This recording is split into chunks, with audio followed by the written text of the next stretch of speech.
101쪽에 유제 7번이랑 8번 맞죠? 그거부터 먼저 볼게.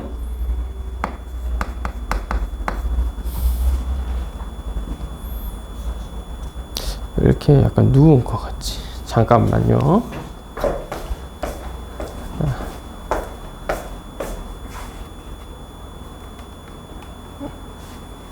오케이.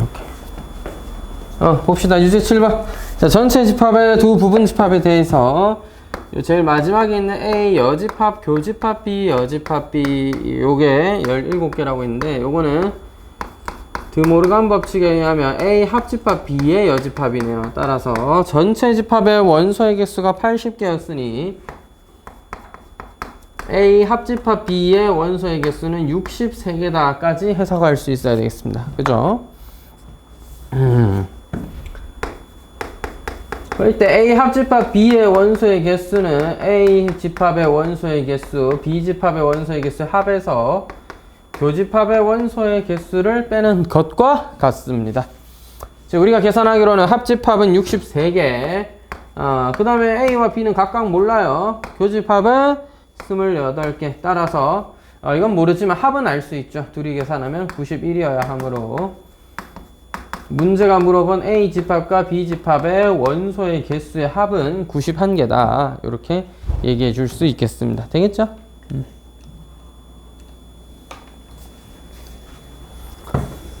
유제 8번까지 보도록 하죠.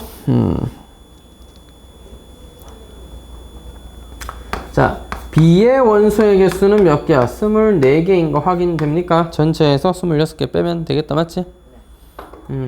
이 밑에 있는 문장 A 여집합, 교집합 B를 해석해야 되는데 이게 뭐야? B 차집합 A의 원소의 개수를 의미한다. 됐나? 네. 그러면 차집합, B 차집합의 원소의 개수는 B 집합에서 A와 B의 교집합의 원소의 개수를 빼야 하고 B는 24개, 교집합은 문제에서 10개라고 했으니 14개의 원소가 되겠죠. 너 이거 24로 바꾸고 해야 되는데 26 그대로 계산했구나.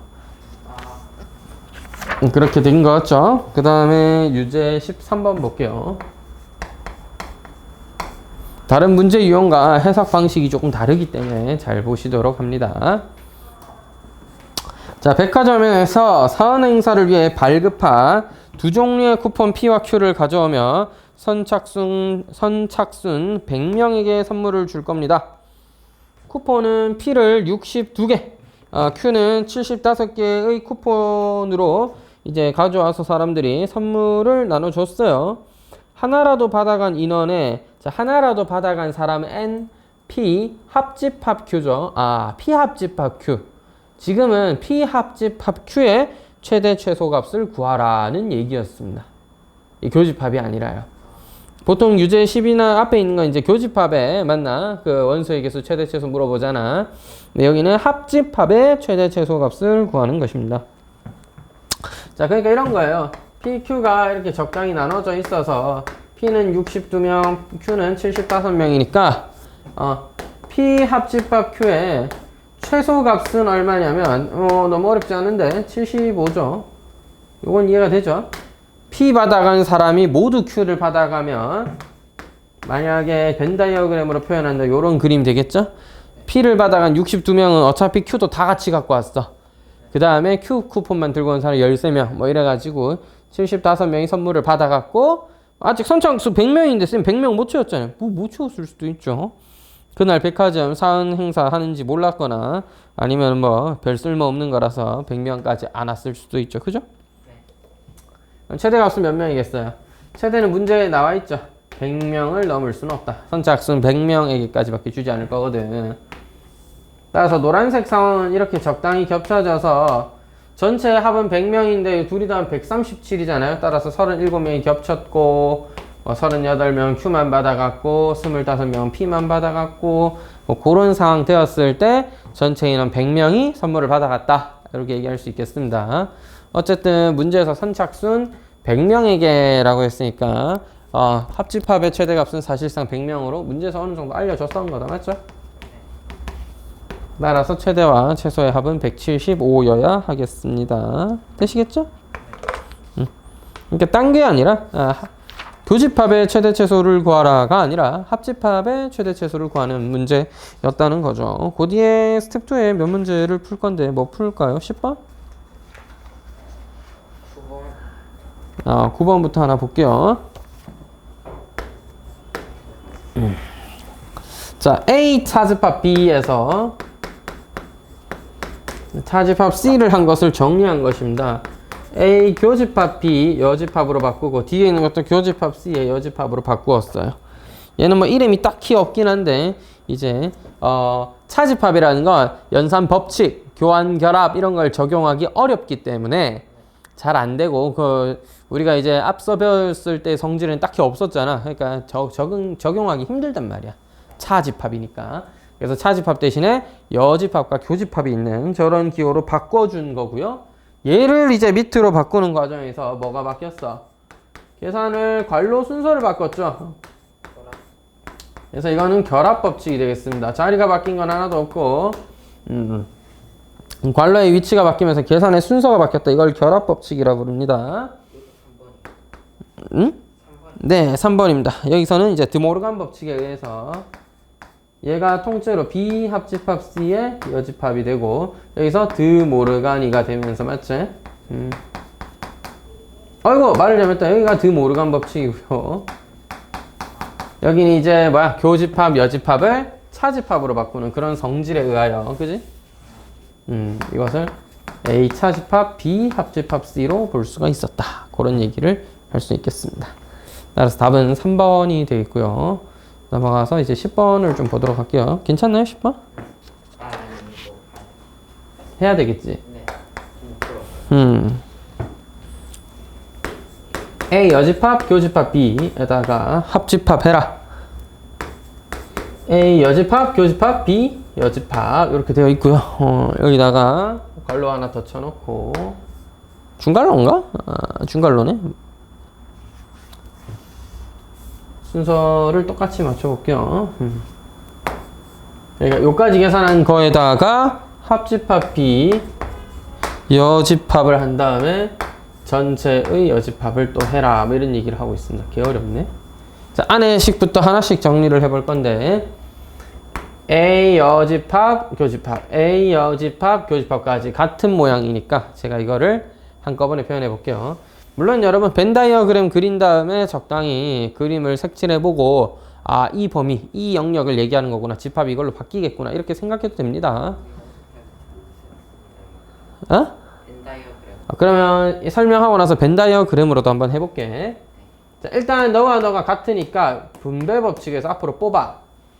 얘는 앞에 거는 B가 남았고 뒤에 거는 B 여사건이 남았는데 B 여집합이 남았는데 중간에 합집합 기호가 있으니까 이렇게 해서 되겠죠, 맞죠?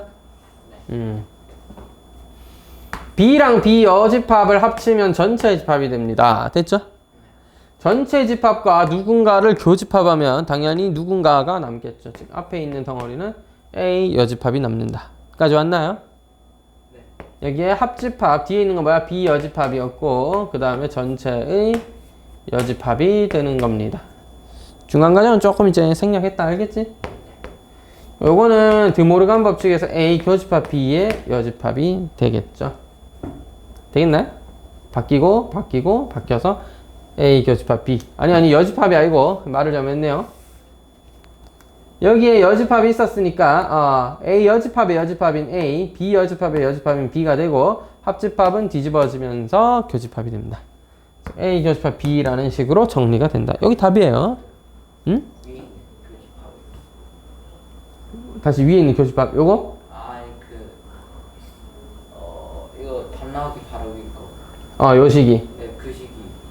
자, 요걸 드모르간 법칙에 의하면 여집합을 해야 되니까 A 여집합에 여집합하고 맞지? 네. B 여집합에도 여집합하고 합집합이던 건 교집합으로 뒤집고 맞죠? 네. 얘가 A고 얘가 B니까 A 교집합 B 이렇게 됐나요? 그러면 그림 그려서 한번 해볼 건데 그림 그려서 하면 좀 어려운 게 여집합들이 많이 나오면 어려워요. 그건 뭐 어쩔 수가 없다 알겠지? 자, B랑 A 여집합의 공통 부분을 체크해 보면 여기입니다. 요거 이해되나요? 요게 지금 첫 번째 요식을 얘기한 거고요. 두 번째 주황색 식은요. A 여집합과 B 여집합의 공통 부분. A 합집합 B의 공통 부분이 있대. 여기에요. 요거 이해되나요? 까지 왔어? 그럼 주황색이랑 연두색이 밑에 지금 색칠이 돼 있는데 보이세요? 두 개를 뭐 하래?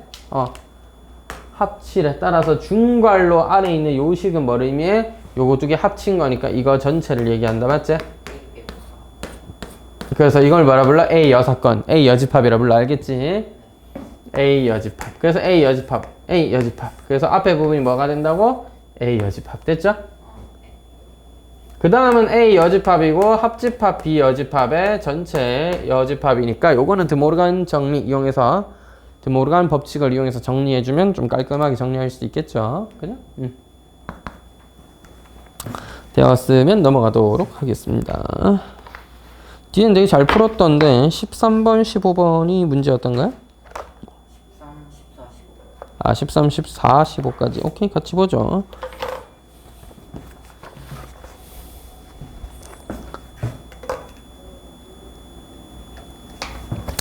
자, 13번. A라는 집합은 1, 2, 3, 4. B라는 집합은 3, 4, 5, 6이었는데요.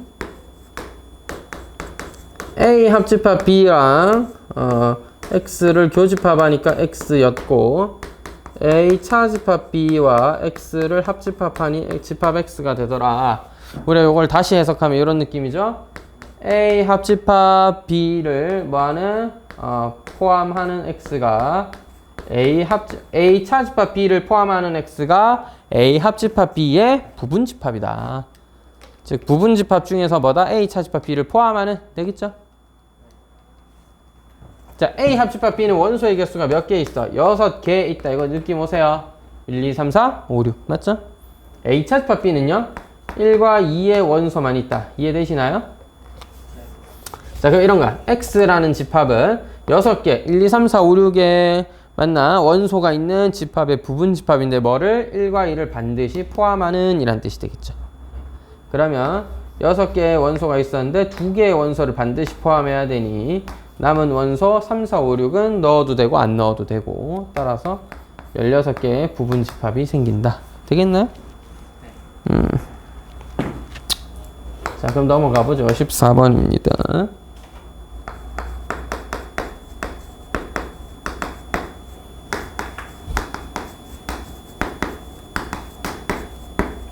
오, A는 ABC고 B는 ABCD니까 사실상 A가 B의 부분 집합인 상황이죠. 이미 B 합집합 X는 B니까 이게 무슨 뜻? X는 B의 부분 집합이다. 이런 뜻이고요. A와 X의 공통 부분은 2개 있어야 한다. 이제 조금 난이도가 있어. 이거 D 넣고 한 개 넣으면 되죠. A, B, C 중 2개를 넣어야죠. 다시 X의 원소에는 누가 들어갈 수 있냐면 자 이렇게 됩니다. A, B, C 중 2개 택할 것 맞죠? 자 다시 A와의 공통인 원소가 2개라고 했으니까 A의 원소 A, B, C 중에 2개는 X 안에 있어야 돼. 1개는 없어야 되고. 됐지? 그러니까 내가 선택을 해야 돼. 너 뭘 넣을지 A, B를 넣을지 A, C를 넣을지 B, C를 넣을지 선택을 해야 돼요. 그 다음에 또 하나 더 D는 뭐랄까? 자유랄까? 넣어도 되고 안 넣어도 되고. 넣어도 돼요. 안 넣어도 되죠. D가 꼭 있어야 되는 건 아니죠. 그러니까 D라는 원소는 X가 B의 부분집합이니까 있을 수도 있지만 뭐 없어도 상관없어요. D가 있든 없든 이 조건과는 상관이 없기 때문입니다. 됐나요? 네. 이게 서로 영향을 주는 게 아니지. 그래서 그냥 단순히 곱하면 돼. 우리 3개 중에 2개 고르는 경우를 3C라고 합니다. 3 곱하기 2 나누기 2 곱하기 1까지 해줘야 된다. 맞지? 자, 왜냐하면 A, B를 뽑나 B, A를 뽑나 똑같기 때문입니다. 원소는. 그 다음에는 2라는 것을 일정을 해준다. 왜? D라는 원소를 넣을까 뺄까를 결정해야 되기 때문에 넣는다 또는 넣지 않는다. 2가지 선택을 한 번 하면 되는 거예요. 되겠죠? 그러면 3C는 6이고요. I지 3C는 3이지. 3C는 3이고요. 그 뒤에가 2가 곱해져 있으니까 6가지의 경우가 생기겠구나. 이렇게 확인할 수 있겠다. 됐니? 오히려 부분집합의 개수라든지 이런 거는 조건 잘 확인해서 약간 어떤 느낌으로 가져야 돼? 경우의 수. 순열 문제, 조합 문제 푼다. 이런 느낌으로 경우의 수 찾는다. 이런 느낌으로 가는 게 좀 더 나을 겁니다. 자, A는 그렇게 나와 있긴 한데 실제 풀고 나면 이건 2 이상 9 이하라는 범위다라는 거 알 수 있죠? B라는 것도 부등식 풀고 나면 X바 1과 5 사이의 범위다까지는 되겠나요? 자, X는 A의 부분집합인데 뭐를 A 교집합 B와는 합집합했을 때 자기 자신이 돼야 된다는 것. A 교집합 B보다는 더 이제 큰 영역, 포함하는 영역이어야 된다. 되겠나요? 자, 그럼 A라는 집합을 먼저 표현해 보면 A는 2부터 9까지 아주 커다란 영역이 되는 거고요. A 교집합 B는요. 2 이상이면서 5 미만인 거라고 할 수 있겠나요? 시작점은 똑같다. 2 이상이면서 5 미만인 것. 이게 A 교집합 B고 전체가 A야. 이 사이에 누가 있어야 돼? X가 있어야 돼. 따라서 X는 무조건 2 이상, 2 이상인 건 변함없어야 되겠죠? 그죠? 따라서 X는 2 이상인데 어떤 수 이하라고 되어 있습니다. 다시 X라는 집합은 2 이상이면서 A 이하의 범위를 가진다. 이렇게 되어 있다고. A가 5와 9 사이에 있어야 된다는 거 이제 알겠죠? 우리가 이제 신경 써야 될 건 뭐야? 등호는 누가 가질 것인가? 둘 다 있을 거냐? 둘 다 넣으면 안 되냐? 아니면 뭐 어디 하나에 넣을 수 있느냐? 뭐 이런 거를 생각해 봐야겠죠? 자, 지금은 둘 다 넣어도 됩니다. 자, 왜냐? 더 큰 영역이 9를 이미 포함하고 있기 때문에 작은 영역인 A가 9가 되거나 안 되는 건 상관이 딱히 없겠고요. 작은 영역에는 5가 없기 때문에, 그리고 나는 이미 색칠되어 있죠. 색칠된 건 덮이든 안 덮이든 상관이 없겠다. 따라서 5 이상 9 이하여야 됩니다. 되겠죠? 그래서 최대와 최소의 합은 5 더하기 9인 14가 되는 거예요. 마지막에 요 A가 5랑 9와 같아져도 되는지 안 되는지를 항상 잘 생각해 보셔야 돼요. 너무 헷갈리면 차라리 그림을 그려. 그러니까 더 작은 범위가 2부터 5까지였잖아, 맞지? 근데 더 큰 범위 A가 5일 때를 가정해보고 그리면 2부터 5 이하인데 여기 포함되잖아. 그럼 더 큰 범위가 5는 갖고 있는데 작은 범위, 안쪽 범위는 5가 없다. 뭐 상관없잖아요. 포함되니까. 너는 성립하네. 9도 그려보고 성립하는지 안 하는지 확인해 보면 되겠다. 되겠지? 여기까지가 일단 앞에다 놓은 풀이를 좀 했습니다. 됐죠? 그 뒤에 22번은 내가 안 매겨줬나? 4번 맞아요. 쏘리. 자, 그럼 이제 잠깐 숨만 좀 돌렸다가 명제 진도를 좀 나가자.